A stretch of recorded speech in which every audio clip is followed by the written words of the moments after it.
வணக்கம். தமிழ் ஃபுட் கார்னர்ல இன்னைக்கு அரிசி மாவு புட்டு பண்ண போறோம். இந்த புட்டை ரொம்ப ஈஸியா பண்ணிடலாம். டேஸ்ட் ரொம்ப நல்லா இருக்கும். ஸ்கூல் விட்டு வர குழந்தைங்களுக்கு இந்த மாதிரி செஞ்சு கொடுத்தோம்னா நல்லா ருசியா சாப்பிடுவாங்க. இது வரைக்கும் தமிழ் ஃபுட் கார்னர் சேனலை சப்ஸ்கிரைப் பண்ணாதவங்க சப்ஸ்கிரைப் பண்ணிட்டு பக்கத்தில் உள்ள பெல் பட்டனையும் கிளிக் பண்ணிக்கங்க. இப்போ எப்படி பண்றதுன்னு பார்க்கலாம். இந்த பாத்திரத்துல 1.25 கப் பச்சரிசி மாவு சேர்க்கிறேன். இது கூட 2 பிஞ்ச் உப்பு சேர்த்துட்டு நல்லா கலந்து விட்டுறலாம். இதுல கொஞ்சம் கொஞ்சமா தண்ணிய இந்த மாதிரி தெளிச்சு பெசரிக்கலாம். தண்ணிய மொத்தமா ஊத்திடக்கூடாது.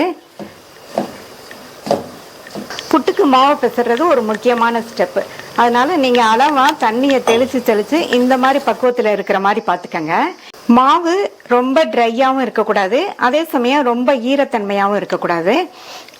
இந்த மாதிரி கையில எடுத்தோம்னா பிடிக்க வரணும், உதுத்து விட்டோம்னா நல்லா ஈஸியா உதிரணும். இந்த அளவுக்கு தண்ணி தெளிச்சு பெசரிக்கங்க. இப்ப நம்மளுடைய புட்டுக்கு மாவு தயாராயிடுச்சு. கூடவே அரை மூடி தேங்காயில உள்ள பிரவுன் பாட்டை நீக்கிட்டு இந்த மாதிரி துருவி வச்சிருக்கேன். இப்ப டம்ளர்ல ஃபில் பண்றதுக்காக நான் 5 டம்ளர் எடுத்து வச்சிருக்கேன். இந்த டம்ளர்ல ஃபர்ஸ்ட் லேயர் புட்டு மாவு சேர்க்கிறேன். அடுத்த லேயர் தேங்காய் துருவல் சேர்க்கிறேன். பிரஸ் பண்ண வேண்டாம். மறுபடியும் புட்டு மாவு, அடுத்து தேங்காய் துருவல், அடுத்து இந்த டம்ளர்ல புட்டு மாவு, தேங்காய் துருவல், அரிசி மாவு, தேங்காய் துருவல். இதே மாதிரி எல்லா டம்ளர்லயும் ஃபில் பண்ணிக்கலாம். புட்டு மாவும் தேங்காய் துருவலும் போடும்போது போட்டுட்டு பிரஸ் பண்ணி விடக்கூடாது, தூவுன மாதிரி போடணும். அப்பதான் புட்டு வெந்து வரும்போது நமக்கு கரெக்டான ஸ்ட்ரக்சர் கிடைக்கும். இப்ப எல்லா டம்ளர்லயும் ஃபில் பண்ணியாச்சு. நம்ம வேக வச்சிடலாம். இட்லி பாத்திரத்துல தண்ணி விட்டு நல்லா கொதிச்சிட்டு இருக்கு. இதுல ஸ்டீமர் வைக்கிறேன். இதுக்கு பதில் நீங்க இட்லி பிளேட் வச்சும் வேக வைக்கலாம். ஃபில் பண்ண எல்லா டம்ளரையும் உள்ள வச்சிடலாம். மூடி போட்டு மீடியம் ஃப்ளேம்ல 10 நிமிஷம் வேக வச்சுக்கலாம். இப்ப 10 நிமிஷம் ஆச்சு. ஸ்டவ் ஆஃப் பண்ணிருங்க. புட்டு நல்லா வெந்துருச்சு. எல்லா டம்ளரையும் எடுத்து வேற பிளேட்டுக்கு மாத்தி வச்சிடலாம்.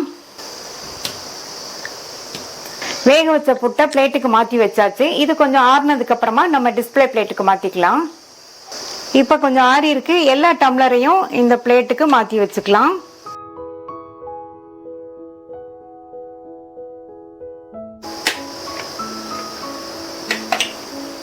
இப்ப லைட்டா இந்த மாதிரி தட்டிட்டு எடுத்தோம்னா நல்லா அழகா வந்துரும்.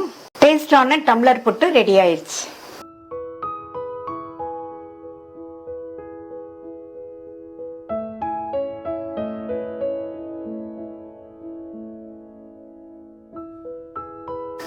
இது கூட நாட்டு சர்க்கரையை வச்சு சர்வ் பண்ணிடலாம்.